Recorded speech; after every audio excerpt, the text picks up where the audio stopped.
Thank you very much for that, Tim. As president of the World Trade Center Board of Directors, it's so encouraging to hear those stories of success from you and your staff.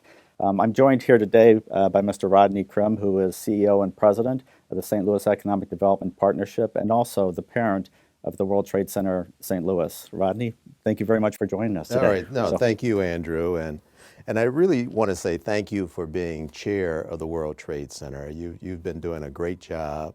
And we have a number of volunteers that volunteer for all of our boards and commissions under the umbrella of the partnership. And we really appreciate their service. Many of them are appointed by St. Louis City Mayor Lyda Crewson and St. Louis County Executive Dr. Sam Page. And we just appreciate all of that effort, that skill that they bring to these boards and commissions.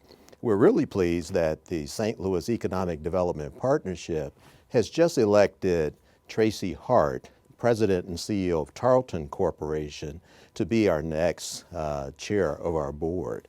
And so we really appreciate that. She's already serving now and doing a great job.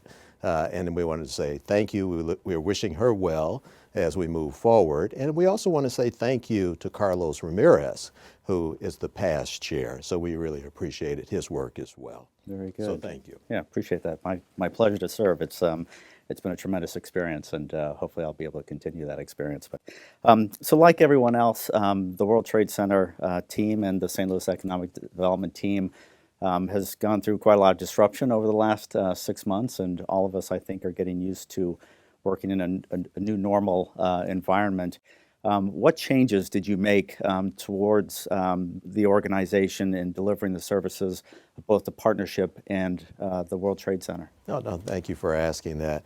I mean, when you say, thinking about March, it's about the second week of March, and everything was starting to happen, and we said, okay, what can we do that's in our wheelhouse to really help businesses? And we really knew that small businesses were going to really be impacted by this.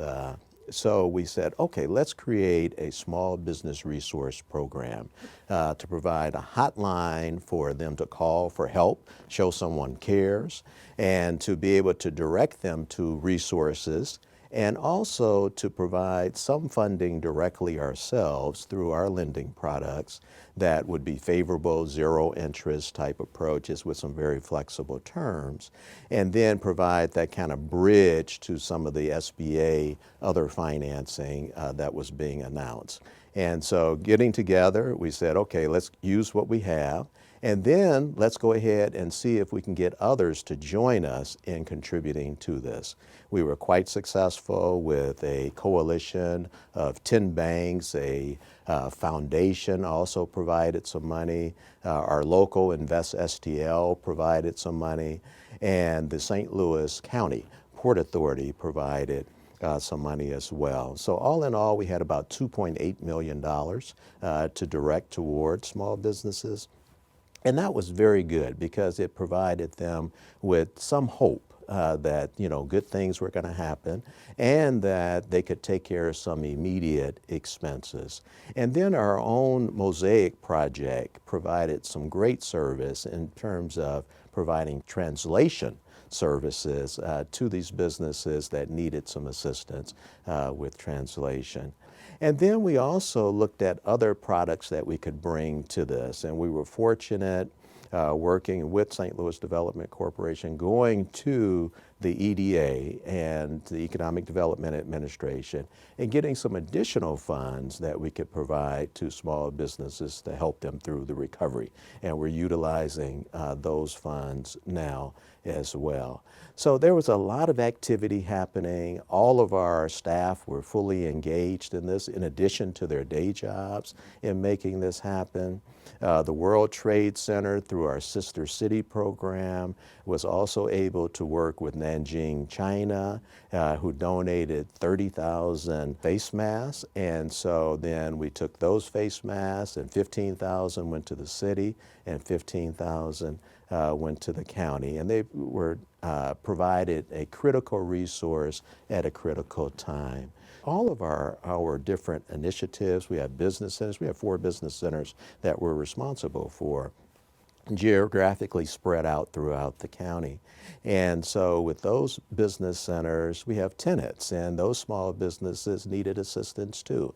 So we were addressing their needs. Our 39 North Ag Tech program, innovation area, we were looking at what their needs are as well. And with that, we were making sure we stayed close to these small businesses to try to help them in any way we could. And that's so important during times of trauma that companies, businesses, individuals know that there are resources that are available to them to help them and assist them and to move forward and to sustain themselves. How did COVID affect your interactions with other organizations and entities that are part of the St. Louis ecosystem? Yeah, it starts from a foundation of trust. We all like each other. We get along together. We've done great work. We've known each other for a while now. And so, you know, when you're faced with something that is totally unprecedented, to have those kind of relationships was really key. And so with that, we said, okay, what can we do? And one of the things we said, well, we could share information. And so we kind of talked about it. Okay, what's the best forum to do that? Because, you know, we primarily serve the city and the county, but we also have all of our fellow economic development organizations on both sides of the river and going north and south. And so we said, okay, how do we involve all of them? So with the kind of center being St. Louis City, St. Louis Development Corporation kind of facilitated some meetings. We were early in and been in all the way through that as a partner with all of that and sharing a lot of our information through these forums. And then we've been getting some good wins out of that. We've been attracting some good grants to the region, and that's been very good. We're collectively speaking more with one voice than very different, separate voices, and that speaks loudly to the federal funders as well. And so we're doing a lot of great things. And the other thing I wanted to mention was that, you know, with the CARES Act money, the county received about 173 million or so, and part of that, about 17 million, we've been helping and partnering with the county to help get that to small businesses. And so we're doing that, and then St. Louis Development Corporation is kind of doing that with the allocation that the city received. So we're trying to do a number of things to try to move these businesses forward. Right. You know, before even, you know, over the last 3 or 4 years, there's been sort of more of a growing nationalism, not only within the United States, but also within foreign countries as well. Countries and businesses being more inwardly focused to their home territories. How has that affected immigration into St. Louis? I know we're trying to grow our immigrant population here. And also, how has that affected our businesses from exporting their trades and their goods and services to foreign markets? How have you been able to react to that? Yeah, so you hit a number of things there. Yeah, it's a big question. So, yeah, it's a good question. Complicated. So the thing I would say is a couple of things. One is that as a region, we still want to be able to attract companies here, and especially international companies. And we're very excited that working with the Alliance STL and the Missouri Partnership and the State Department of Economic Development, we were able to attract Accenture Federal Services here. And that's over 1,400 jobs that are coming to, in this particular case, into St. Louis County. But we were also excited that USDA announced that they were actually moving 1,000 people to the downtown St. Louis City. And so again, we're trying to make sure that these type of moves are increasing the attraction of significant organizations into St. Louis, our St. Louis region. We've had an initiative for a period of time where we've been focused on our initiatives in sectors of ag tech, our finance, defense, as well as advanced manufacturing.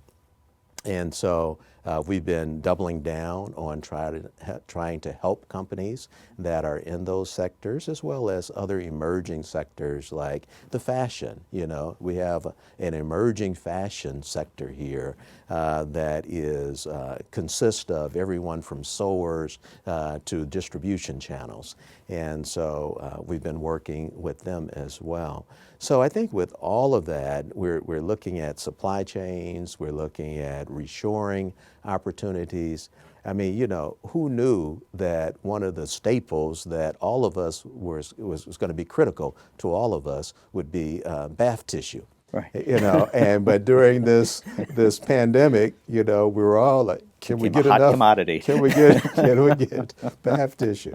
So I think everyone is looking at their supply chains and trying to determine kind of what's the best route for having foreign direct investment and having foreign companies locate here to help with that supply chain, as well as looking at reshoring kind of opportunities. You know, we are very much all in with our Mosaic project to make this, the St. Louis region, much more welcoming to foreign-born. And we know that economies that grow are more welcoming to foreign-born. And so we're trying to make sure that that happens here. And we're just excited whenever anything globally happens, you know, how do we connect with it? How can we bring that to St. Louis? Certainly seems like you built a lot of great momentum. Yes. And I think the fear of everybody is that COVID may have slowed down that momentum. So that's nice to hear those sorts of success stories and where you're trying to focus and where you're trying to grow jobs for the region and give people opportunity to be able to start a business here in St. Louis. Exactly, and you know, the World Trade Center's been great at this. I mean, they had to pivot as well as everybody else during this time period. And so, because a lot of their events have been more face-to-face, and so had to go, you know, virtual. And they conducted a re-engage in World Trade webinar. And so, and that was widely attended. A lot of corporations and small businesses, small to large businesses participated in that. So that was very exciting. And so I think as we look forward, just being open to that innovation, buying local, being receptive to creative, innovative businesses and what they're trying to do. And we're also trying to attract, you know, these innovative companies from across the world right here to St. Louis. Rodney, it's been a tremendous experience for me talking with you. Glad I got to spend my 15 minutes of fame with you. I would normally shake your hand, but we're not allowed to do that in these days and times, unfortunately. So I want to thank you for everything that you're doing for the city of, and the county of St. Louis and the region. And on behalf of business owners and business leaders, really appreciate the efforts and the great success that you're having. So no, thank you, thank Andrew. you very much for and that. again, we appreciate all the work that you're doing as well. So thank you. Thank you very much.